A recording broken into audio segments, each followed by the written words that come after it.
Welcome to Restaurant Relevance, the podcast, where the goal is to glean operational tactics for restaurant operators from data-driven research. Definitely nerding out along the way. I'm Nathan Jarvis, the host. Welcome to those of you who are tuning in. Before we dive into the show, here are the highlights and key takeaways.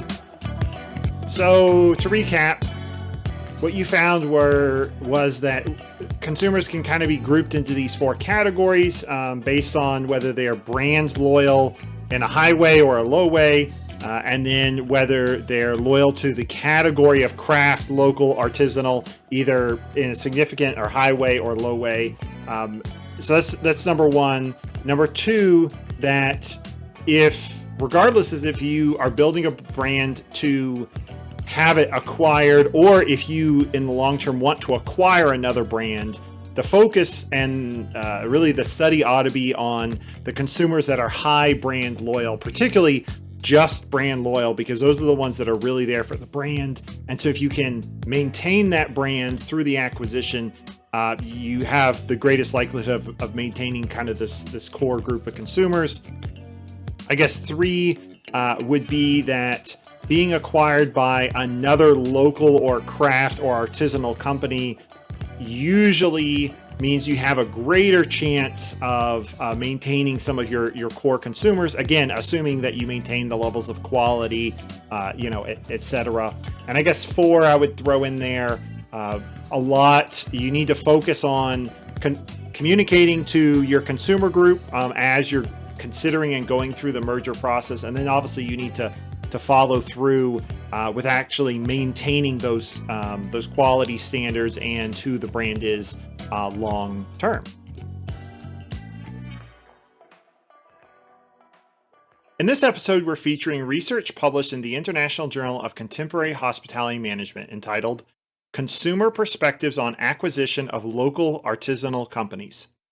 I'm really excited to feature this research today because I have seen a lot of small, local, artisanal, craft, whatever you want to call them, companies that get acquired or want to be acquired, and it's interesting to see how their consumers respond. I have my suspicions about what this research will find, but it'll be interesting to see what the data proves out. This is really applicable if you own a restaurant or a small food brand or other company which could be considered craft, local, or artisanal. Particularly if you have any interest in being acquired or wanting to merge in the future at any point. Knowing how your customers might respond and the best way to communicate with them and to engage with them will help you in the long run and make your brand more worthwhile to be acquired in the future. So let's jump right in. We're fortunate to have both authors of the study with us on this show today. Dr. Tiffany Legendre is an assistant professor at the University of Houston's Conrad N. Hilton College of Hotel and Restaurant Management and has won numerous awards for her work. She has a BBA in Hospitality Management from Macquarie University in Australia, an MS in Hospitality and Tourism Management from Sejong University in South Korea, and a PhD in management from the University of Massachusetts, Amherst. She focuses on branding, food and beverage innovation, sustainability, and consumer value judgment. She's particularly known for her work with ugly produce and with edible insects. Welcome to the show. Thank you for having me today. I'm very excited about this opportunity. Absolutely. Thank you for being here. Dr. John Bowen is a professor emeritus at the University of Houston, where he served as the dean of the Conrad N. Hilton College for many years and was the Baron Hilton Distinguished Chair. He has over 50 years of experience in the hospitality industry as a scholar, professor, practitioner, and consultant. He is currently an industry advisor for KYC Hospitality, a technology company delivering innovative solutions to the hotel industry. He has served as the chair of the advisory board of the Hospitality and Tourism Research Center at the School of Hotel and Tourism Management at the Hong Kong Polytechnic University. His academic publications in consumer loyalty and behavior have received numerous awards and are among the most widely cited articles in their area. His education includes a BS in Hotel Administration from Cornell and a PhD in Marketing from Texas A&M University. Welcome to the show. Thank you. It's a privilege to be here today. Thank y'all for spending the time. I want to start with a broad overview to get an idea of what you studied and what you found, and then we'll take a deeper dive into some of the details. So, in 2 sentences, would you explain what your study was about and what you found?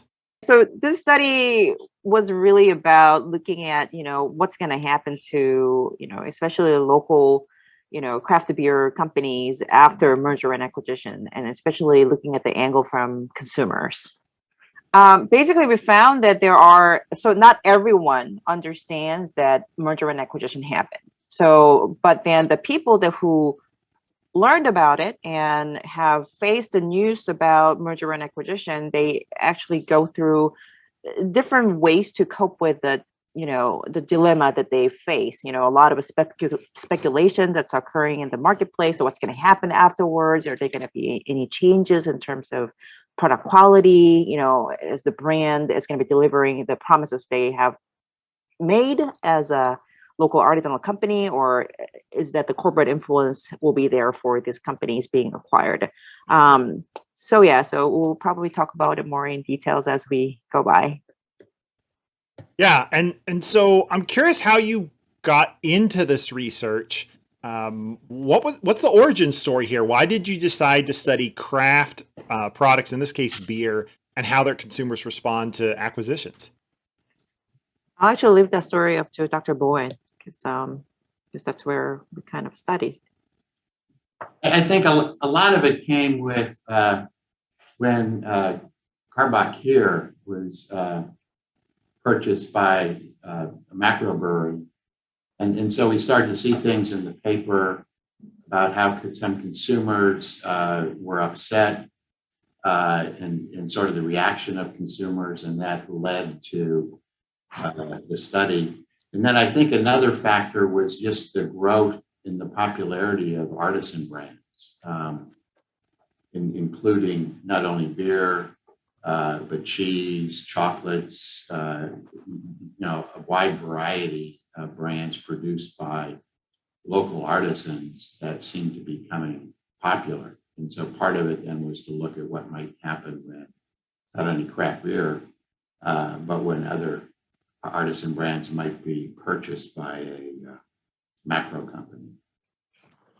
Okay, and both in your publication and as you're talking about right now, you use the terms craft and local and artisan often together or interchangeably. So in your study, did you differentiate between them, or was the goal to kind of look at that whole category? How did you address that? I think craft is, it's products that are produced by an artisan would be a good definition of that. So an entrepreneur, it could be a cheesemaker that owns a farm and is making their own cheese. In the case of craft breweries, it's where they're independently owned and a limited production. Local, I think, is often used interchangeably by consumers. So somebody might go into a bar and ask what the local beers are. So, in Houston, even though we have an Anheuser-Busch brewery, I don't think you're going to go into a bar and somebody's going to say our local beers are Budweiser or Bud Light. They're going to give you the ones from the craft brewery. So I think there's that interchangeability there, but local is really the origin of the production and typically smaller businesses. And there's a trend now to buy local. So rather than buy from Walmart, you might go to the individually owned hardware store or the greengrocer on the corner or something like that. So the craft is artisan, local is just origin of the business. Just Okay. to have an add-on. So in terms of a methodological standpoint, because in this particular project, because there really wasn't any study before what we have published about this paper in terms of the investigation of this inquiries. So we actually adopted qualitative research where we kind of see what the consumers have said about the phenomena. So that is probably the reason why that you see those terms interchangeably, because that's the lingo coming from the consumers' words. So that's why we're looking at it all differently. But if I were to do probably like a quantitative research where I have to like control everything to increase the internal control and validity, then probably we'll have to separate those out, because some characteristics are, as Dr. Bowen said, some characteristics are based on the origin, some characteristics are based on how it is manufactured. So there are some slight differences. But then because the methodology that we have used, where it's more exploratory and where we actually have to look at the language that was being used by the consumers, and that's really the reason why you're seeing the mixture of those altogether. Okay. So since you directly asked consumers what their thoughts were and to describe these brands, you are, in one sense, you're mimicking back the language that they use. And since they kind of put local and craft and artisanal and these terms together, you're using them together in the same way. Mm-hmm. Okay, awesome. That makes a lot of sense. You also use some other terminology that I would deem a little more academic, and I want to make sure that I understand them and that our viewers can understand them. So in framing the problem here and what happens when a brand is acquired by a larger company or another company, you use the terms identity stigmatization, identity dissonance, and coping. And so I want to make sure I understand this. Identity stigmatization is the idea that when a brand or something else is acquired, in this case, there could be a negative reaction to that in the consumer's minds. And so there's a stigma or something negative attached to that brand because of that event. Is that what we're talking about here? Yeah, so I'll give you an example. So when merger and acquisition basically happened with, Starwood companies and Marriott, people who are loyal to Starwoods and people who are loyal to Marriott, they're loyal to them for a reason, right? And then they're not loyal to the other for a reason. So the people who identify with a particular brand, when that is being merged by the company that they don't want to be associated with, and that's when we said, the identity is stigmatized because the negative attributes, because by the merger and acquisition marriage, now all of a sudden that you have to deal with that too, because now it is part of the ownership of the company that you didn't want to be part of. So that's what we meant by the stigmatization. Okay. And then this could result in what you call an identity dissonance, where the idea, I think, is that the consumer has been buying or aligning with this brand, and they somehow have tied up their identity with the brand because of what it is or the category it falls into. But when it gets acquired, that suddenly shifts the brand into a different category or status that doesn't line up with the consumer's view of themselves. And so there's a discrepancy there. Yeah, so it's more like the psychological process that they sort of undergo. So it's more of a, stigmatization happens, and I kind of start feeling the dissonance because what I like is this, but now that you're giving me something else. So there has been the discrepancies between what's been merged with them together. Then there goes coping afterwards, I guess. Then when people are experiencing dissonances, people don't really like the gap. So that's the reason why in the theories of psychology that people hang out with people who have more similarities with them than differences. So then when the dissonance is being experienced, the people kind of are engaged in coping strategies to minimize that dissonance. So in terms of what strategies that they're going to be using, that could be varied. And I think in our paper, we actually explain the multiple strategies that they are engaged in coping with that, depending on how much dissonance they are experiencing or whether there was actually dissonance being experienced in the first place.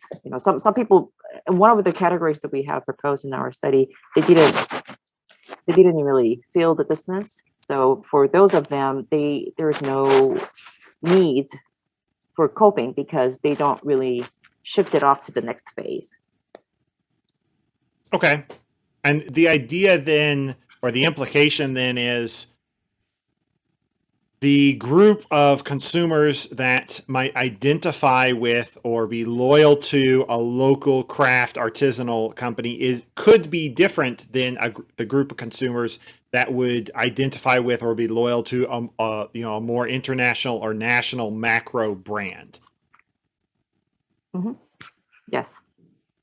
Okay. And so if I'm a brand that is being acquired, I potentially could lose a group of consumers, or they might react negatively to it, et cetera.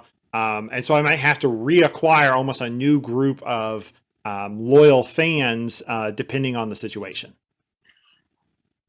It all really depends, because in our paper, when you look at the excerpt gathered from our data, you probably have noticed that a lot of their comments are based on conditions.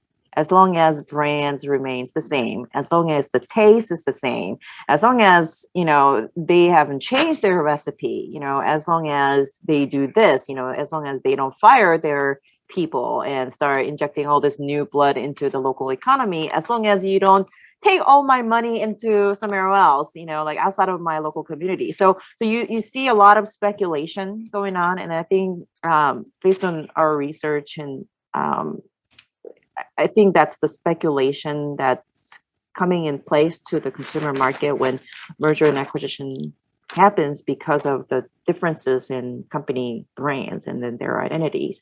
So not necessarily we're recommending them to acquire new set of customers. You can still maintain your new set of customers if you take our suggestions seriously. So we were basically providing some strategies to maintain their existing customers.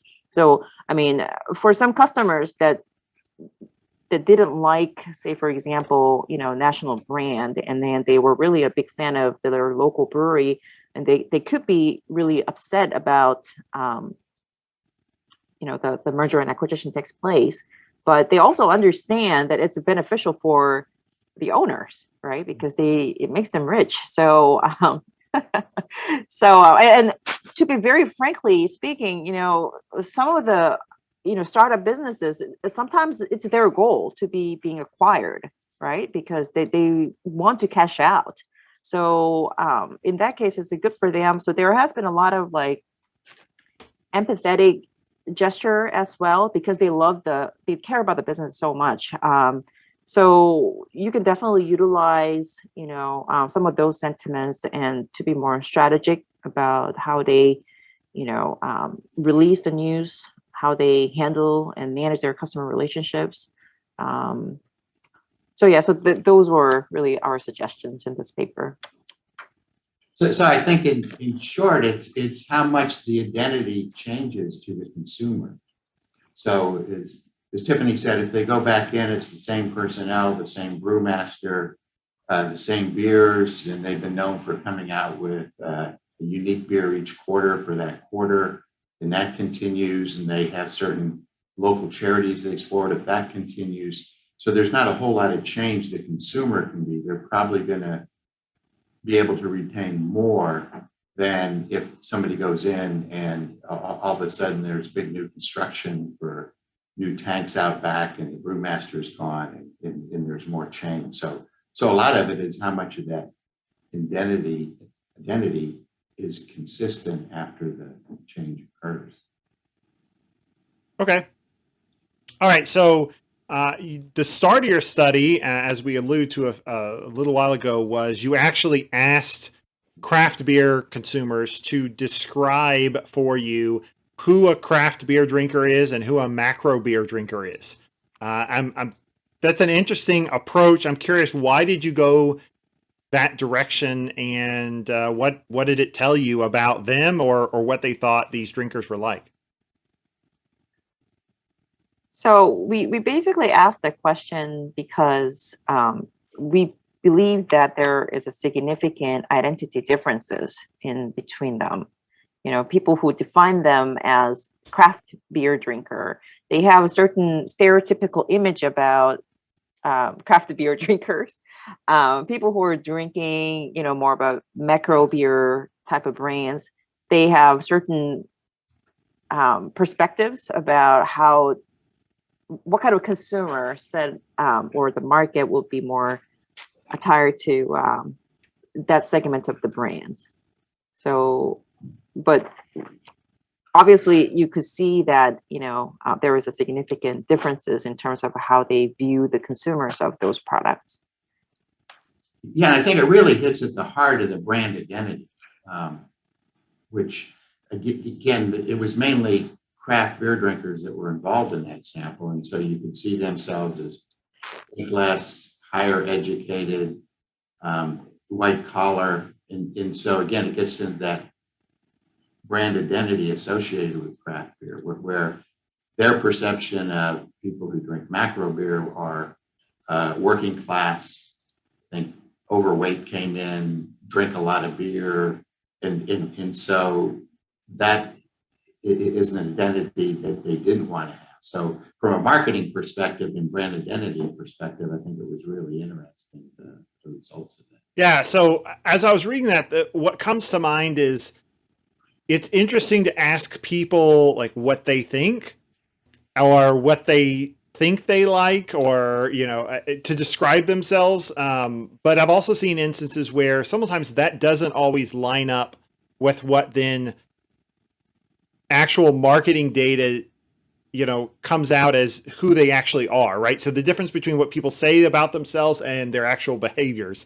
You know, did the description that these beer drinkers came up with for who a craft beer drinker is, does that actually line up with what we think or we know about who craft drinkers are? I mean, did that line up well, or was there a discrepancy between what they said and behavior? That's what I'm trying to get at. I guess the behavior will not know from this study because, Yeah. basically we have to take whatever they say for granted because that was our data source. But assuming that these people were true to what they have said, but I think the chances are more likely because Dr. Bowen and I collected data through our personal networks. So these are the people that we we did like a snowballing. So it started from our personal networks because we both drink craft beer, and we have a lot of people who are crazy about craft beer. So we were sort of snowballing through their channels, and they have their friends that were drinking craft beer. So we kind of snowballed into that. So chances are very likely that these people were talking about their intentions and behaviors mostly aligned just because, they know the researchers in some way. Awesome. I think anecdotally, it tended to line up to some extent with the craft beer drinkers. I think because it was craft beer drinkers, I think their impressions of macro beer drinkers were probably distorted somewhat. In that, again, it was working class, drinking a lot. Some of them said overweight, whereas obviously there are a lot of people that have white collar jobs, make a lot of money, are educated, and enjoy the macro beers too. Right. And just to bear in mind that we didn't really interview people who are drinking macro beers. Right. This was the perspectives from the craft beer drinkers. So it's their view of what the macro beer drinkers are like. Which could be interesting in itself. It reinforces sort of their identity with craft beer too, away from that. Right. And so what you found was that craft beer drinkers kind of identify with their beer in two different ways, either through the brand itself or through the category of craft/local, or both. And so, like, to kind of put this into real terms, I'm trying to apply this. So this would be something like they identify with, let's say, Eighth Wonder Brewery, which is in Houston, right, as a brand, or they're committed to the craft beer category, or they're committed to both the craft beer category and Eighth Wonder Brewery. Like, so it's one, the other, or both, or I guess neither is another option. Is that correct in my analysis there? Yes. Okay. And so then that means you could actually kind of categorize consumers as to which of these four groups they fall into: brand only, category only, brand and category, or neither. And to me, that's where you found some really interesting results that, depending on which category they fell into, impacted how they responded to mergers and acquisitions. Can you talk about that? Yeah, sure. That's like really the entire paper, so it will take a long time to answer. Just FYI. So the people that who don't identify with any of the brands or, category per se, those are the people that were probably very price sensitive. So whatever the deal pops up, then they're like, say for example, here in Houston, like HEB grocery store that they say, hey, this is on promotion, that this is on discount. So like, would you like to try? So these are the group of people that were sort of more of a deal prone than brand or category loyal. So those kind of people probably don't really care what's going on in the craft beer market, and that's really the group that are not affected by merger and acquisition decision like at all. I'll probably go one by one, and I will have Dr. Bowen chime in after that too. Do you have anything for this group? No, I think that's an extra. It's a non-loyal, price-sensitive group. I think you're 100% correct. Mm-hmm. So then there is the opposite to that, who is brand loyal and the category loyal. So these are the people who are definitely a fan of craft beer, but they have their favorite beer within this category. So you gave us the example of Eighth Wonder beer. So these are the people who would probably go to the brew pub, for the experiences. They'll probably host their events at they'll probably meet friends, and they probably know the bartender or, the people who work there. So these are the people who hang out in a tap room, spend time there, actually recommending to other people that, like if you really like craft beer, like, hey, try Eighth Wonder beer from Houston. It's really good. So they're the ones who are almost the advocate of the brands because they really like the brand. And then we have a mixture of people who are very much loyal to the category, but they're more adventurous, I'll say. They're more variety seeking type of people within the category. So based on our conversation with the consumers, these are the people who would think the macro beer company sort of like in a demonized manner, that they kind of don't want to go there. Hey, this is how I see myself. I don't want to associate myself with the other group or the other brands. I just want to explore within this. But hey, there are so many great options. I don't want to be tied to one brand type of people. Yeah, these are the real connoisseurs of craft beer. So they're looking at ratings on craft beer. These would be the ones that would go to the grocery store and get the 6-pack container and get 6 different bottles in there. They're not going to grab a case of any one kind. And so as a result, if it's acquired by a macro brewery, these people are gone. Yeah, definitely. That whole mix and match of 6-pack beer for craft beers, like Total Wine does that all the time. That's really geared towards like, these type of consumers. And there goes the people who don't really care about the category, but they're really loyal to their brand. So these are the people who just know what they like. This is the beer brand. I like that. I don't care whether they're macro or micro. I just like that beer. I don't care about where they belong. So that's type of the customers who we observed. And so in this brand only category, those are the ones that, to Dr. Bowen's point earlier on, like, provided that the brand doesn't change much, it's still the same quality, it's still the same like branding and standards, etc. They don't really care whether it's been acquired or not. They're there to drink the beer. Mm-hmm. Yes. Okay. So if I were a brand and I have aspirations of being acquired, one group of consumers I would really want to try to cultivate and nurture and grow would be this group that's completely loyal to my brand above all else. Mm-hmm. Yes. Okay. All right.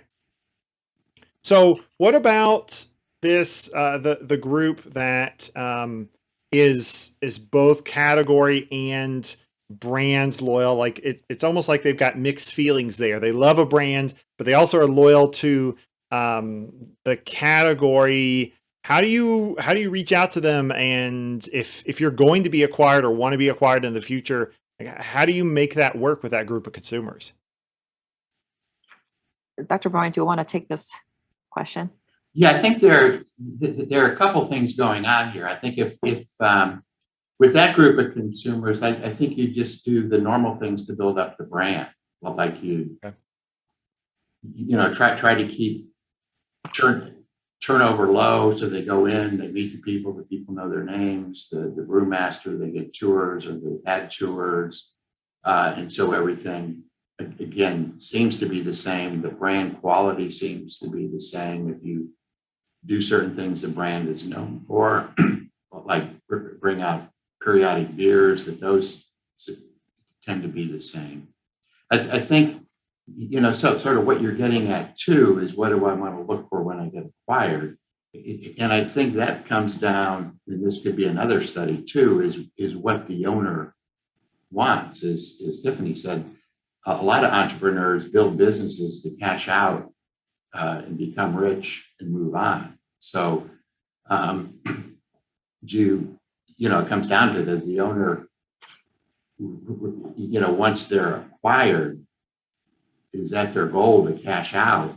And maybe they don't want to be active that much longer in the local business, but maybe start something else. So that's another question too, is what the owner really wants to do. And if the owner really is interested in the craft, then again, one of the options we looked at was being acquired by another small brewery, so you could maintain that craft nature.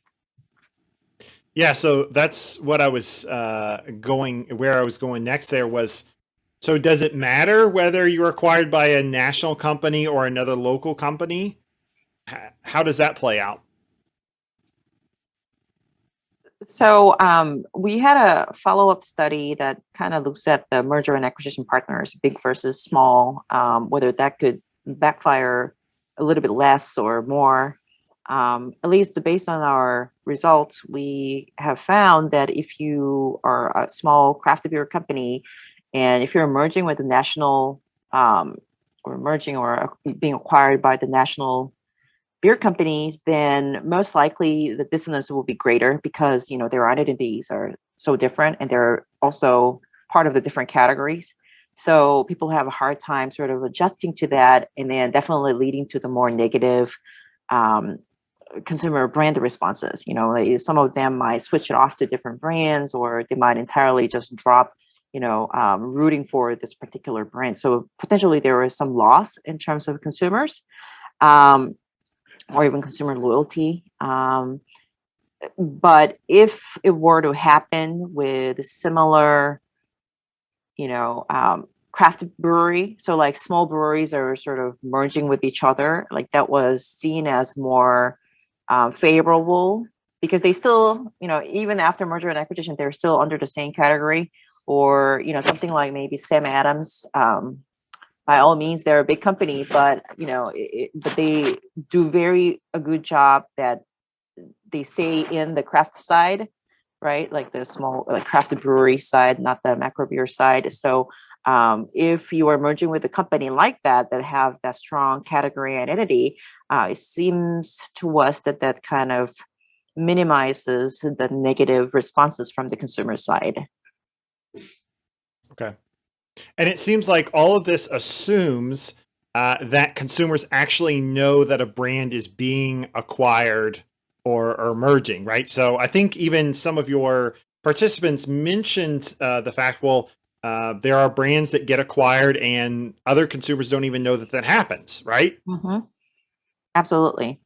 So say for example, I mean, all these local brewery brands, like they don't have a power to nationally distribute their beer. So one of the benefits of being acquired by these national beer companies is that the channel of distribution.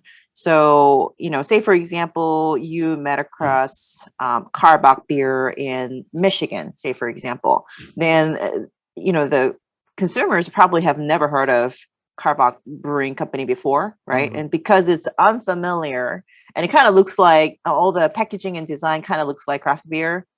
Well, Right. there you go. Then you found a new craft beer, right? So because they've never heard about it, they probably will be not reading newspapers out of Houston, right? Most likely. So they won't know. So all these newly acquired consumers who are in fan of craft beer, there is a very good chance that they'll be going after those. So um, merger and acquisition definitely helps in terms of gaining new consumers who are not acknowledging the entire ownership behind the breweries. Okay. What else did you find in your study that you really want to highlight for operators? So in all categories except the ones that don't realize it and don't care, all the rest who are loyal to the category or loyal to the brand even, um, as I mentioned it before, in our excerpt of our participants, you probably have realized that there are a lot of like conditions, like you know, as long as they maintain whatever they're looking for. So as a company that who are selling the business to the bigger companies, they might have to do a lot of reassurance of Mm, their consumers, and they will have to be very vocal about their reassuring gestures, not just right. like, oh, we do this too, but then you never talk about it, then consumers never know. So then you're basically leaving your consumers left and hanging, like with all this crazy speculations, right? Oh yeah, because it's now acquired by the big company, now they're going to be changing the taste around, that the recipe is going to be all changed. And now they're going to do this mass production of this recipe, so it's never going to be the same. So then you as a person, and as Dr. Bowen said, it comes down to what the owner wants. And based on my observation, based on my very limited observation, those people who sells the business, even though they sold the business, they have a lot of emotional attachment to their brand because it's something that they started from the scratch, right? So for those of them, they don't want to lose their consumers that they have or the clientele they have built upon. So if they want to maintain those customers, that they just have to do a lot of reassuring that it's going to be the same. Like we're going to still sponsor the people. We're going to still donate money to local, hospitals, local charities. So, there has to be a lot of marketing communication that has to be made after merger and acquisition. And same thing happened with Whataburger too, right? So after, I actually have another paper looking at that, like Whataburger selling their business to Chicago-based companies. I mean, I'm pretty sure you two remember what the backlash was like after that Oh yeah. selling off that brand, right? So people get really upset, especially when it is something that they're purchasing it proudly, because Mm, it is local, because it has a long heritage with the community they really support for. And then especially when it is sold out to a company either that had nothing to do with the food service business or, it's not even from Texas or like, in their local region or state, people really get upset. So I remember Whataburger was doing a lot of media release about we're going to keep everything same. The menu will be the same, so they were doing a lot of reassurance to help their customers to deal with this dissonance that they were experiencing. So this is not only limited to, I mean, we use the context of craft beer because that was probably the most actively taking place in terms of merger and acquisition. Right. But this just happens all the time. And even when you look at big corporations merger, like, Marriott and Starwood companies, people were very upset when Starwood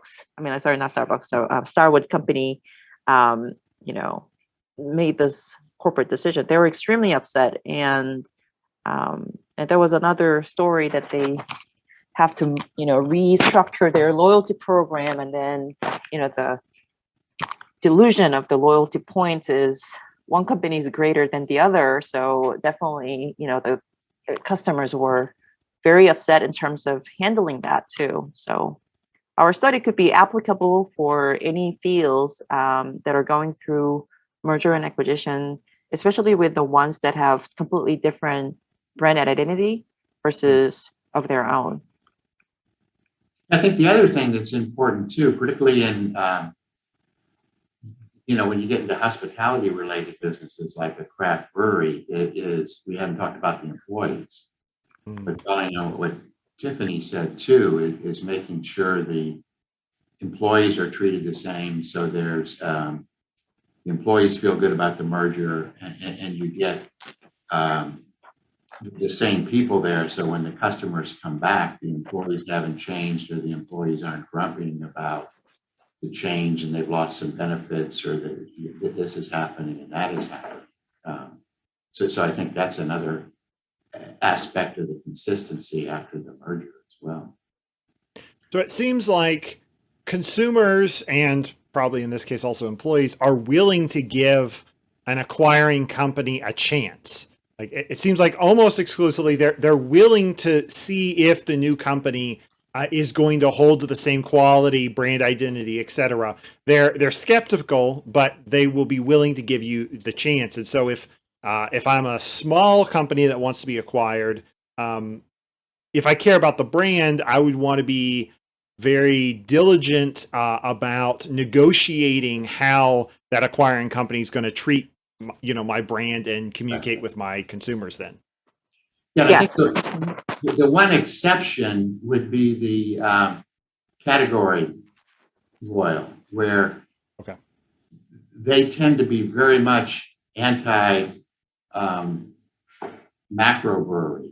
They're really for the craft production, the local. And so that might be a group which you lose, and you'd have to realize that you're going to have some migration of customers when this does occur.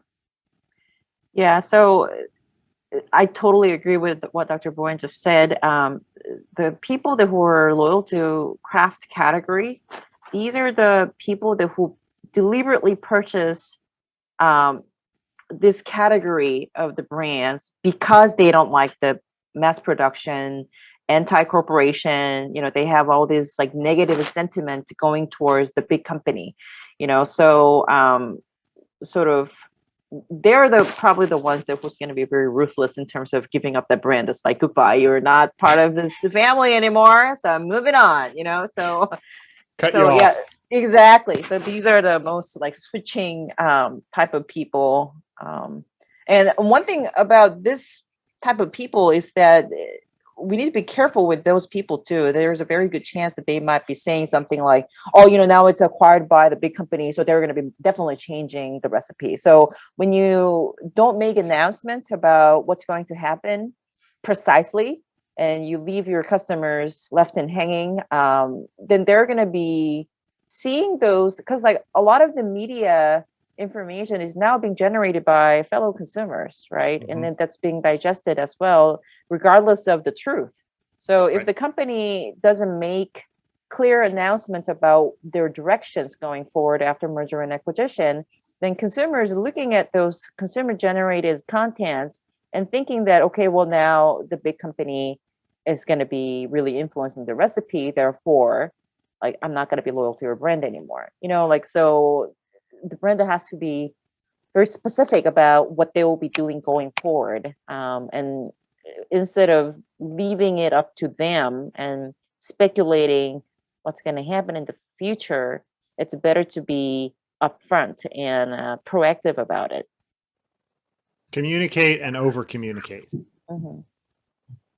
And not only communicate, but then follow up with the actions. So you don't want to do hollow communication that could even be Right. good. Do what you say you're going to do. Exactly. All right. So where would you like to build upon this research? It sounds like you've already done another study kind of building upon this, but where else, what else do we need to know about this area and this line of research in the future? I think one interesting aspect would be more from a financial standpoint. In other words, getting back to that local, which we talked about earlier, with Carbach, you could expand it through Texas and still put Texas made on the label and have it the sort of local beer attachment to it. But if you start selling it in Boston, you start to extend the brand too far, and people don't know what it is, or then they find out what it is, and it's an Anheuser-Busch product. So I think looking at how far can you extend the brand, because there have been some buyouts of craft beer by macro that went up, and then all of a sudden their sales started to flatten and even decline. So at some point, does it become just another brand on the shelf versus a known brand? Because one of the big, as we talked about, is distribution. And noticing Carbach here in Texas, one of the things they've done is they've got in at all the major venues and all the stadiums and even sports bars, which might be a Budweiser sports bar, but all of a sudden where they didn't have quote craft beers, and all of a sudden you can get Hopadillo there because it's different. It's enough different than the others. It's their IPA. So it expands the ability to distribute products. And I mean, we briefly mentioned about them too, but I think looking at from like employees' perspectives, like how they handle, their job being acquired by, so because like now all of a sudden that you have to deal with a new employer, right? So how that sort of change their dynamics, I think that would be an interesting perspective to take going forward. Wonderful. All right. So I want to know, I asked this of all my guests here, if you were running a restaurant, or in this case, either a craft beer company or an artisanal food company, if you owned it or were running it, how would you use this research to move your business forward and to strategically place your business to be able to be acquired if you wanted to? Well, I think one thing, again, it goes back to what's your motivation for being acquired is. As Tiffany said earlier, a lot of people who are in this business, that they started it, they put a lot of effort into it, they put a lot of work, they build it up. And so if you have that emotional attachment to the business and you want to see it continue, then you're probably going to, again, do all the negotiating that we talked about with employees, the benefit plans of employees, the recipes, the quality of the product, the continuation of the community sport that you've been doing, so that there's very little disruption in what the consumer sees of the brand. And there could be some few that they're excited about cashing out and becoming a mega millionaire, and that they just go with the best offer and move on. And even like, when you're selling the business, say that you really want to sell your business because, you either want to cash out or, you kind of had enough about the industry. If that's the case, hopefully our study kind of shed light into how to leverage your brand loyal customers, because even after merger and acquisition, these are the people who are going to be sticking with your brand. So if it's your first time selling your business, there is a possibility that you might not factor your brand loyal customers into this. But now that you have the study outcome that says, hey, these are the people that was going to give you a second chance even after merger and acquisition, and most likely if we don't change anything, then these will be sticking with the brand and still becoming an advocate of the brand. So there certainly is a uncalculated value that people probably haven't really considered. So perhaps when you're negotiating about the price, maybe you can show the study result and say, hey, this is the study outcome, that we have built our very strong fan base customers that are resilient to merger and acquisition. Therefore, you should charge us, but you should give us higher price. I don't know. That might be a good strategy, right? Yeah, and I think that relates to, we've been talking about the entrepreneur who's selling, but I think the other thing there are implications about for the acquirer, which we haven't talked about. So I think that goes exactly what Tiffany was saying. They're interested in purchasing this brewery because it does have value. So if they want to maintain that value, even though the seller might want to just cash out, if they want to maintain that value, then they also have to make sure there's very little disruption in the brand and the product. They treat the employees well and so on, so that the acquirer can learn from the study as well.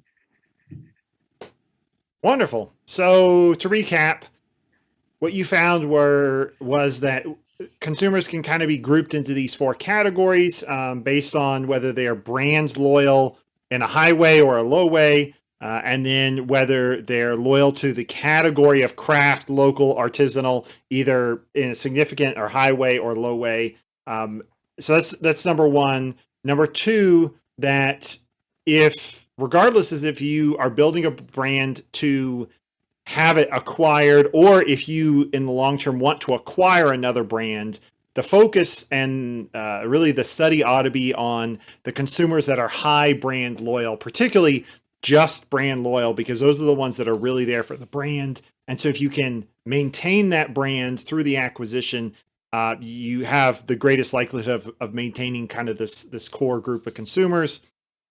I guess 3 would be that being acquired by another local or craft or artisanal company usually means you have a greater chance of maintaining some of your core consumers. Again, assuming that you maintain the levels of quality, et cetera. And I guess 4, I would throw in there a lot. You need to focus on communicating to your consumer group as you're considering and going through the merger process. And then obviously you need to follow through with actually maintaining those quality standards and who the brand is long term. Yes, nicely summarized. Okay, awesome. Wonderful. Thank y'all so much for taking the time to be on the show with me today. I really do appreciate it. Thank you for having us. And thank you for tuning into today's show. If you've got questions or comments, please leave it in the comments below. Please like and subscribe to the channel. Ciao.